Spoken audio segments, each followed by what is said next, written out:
Donc il faut passer à un autre modèle et à d'autres habitudes. Et donc il y a un travail de pédagogie à faire. On s'inspire de choses issues de la permaculture. Voilà, c'est des espaces qui sont aujourd'hui très peu valorisés. On peut en faire des espaces qui soient productifs toute l'année. Ça peut être un des modèles de demain. Bonjour, je suis Guillaume Chachon, je suis l'un des 3 cofondateurs de la société La Milpa. Cette résidence, il y a à peu près un petit peu moins d'1 hectare d'espace vert à l'intérieur et qui est un petit peu à l'extérieur.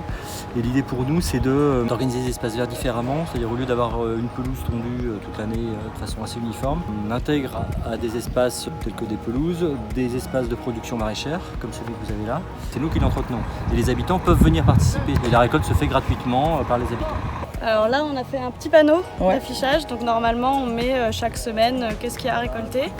Et si c'est des techniques un peu spéciales de récolte, on l'écrit aussi pour qu'ils récoltent bien et qu'il y en ait un peu pour tout le monde. Aujourd'hui, il y en a 4 à Toulouse qui fonctionnent sur ce modèle-là.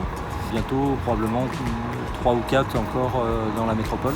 Et on était parmi les tout premiers quand ils ont proposé, parce que j'étais sur la liste de la mairie pour avoir un jardin partagé. Je pense que c'est des professionnels. Je vois il y a un mélange de légumes avec fleurs.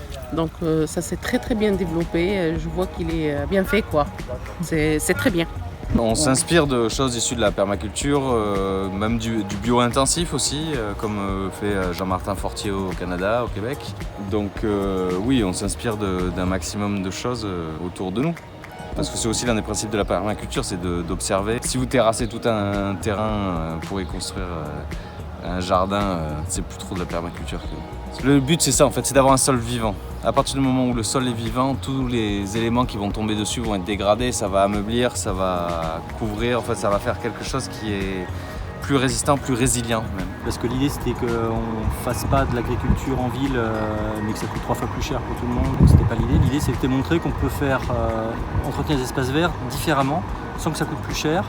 Et même, je dirais que ça coûte moins cher, puisque encore une fois, les gens se servent gratuitement, donc ça leur fait aussi du pouvoir d'achat. Quand les conditions sont réunies, je pense que ça peut être un modèle qui peut être vraiment à développer et qui peut effectivement être le modèle de demain. Mais il y a aussi un travail de pédagogie à faire, parce qu'on vient d'une période de 30 ou 40 ans où les gens ont été habitués à avoir des espaces très bien tondus, très bien taillés, assez peu respectueux de la nature finalement. Donc il faut passer à un autre modèle et à d'autres habitudes. Et donc il y a un travail de pédagogie à faire, très largement en cours, mais qui doit être vraiment poursuivi pour que effectivement les gens s'habituent aussi à avoir un espace respectueux de la nature et de la manière dont la nature se développe.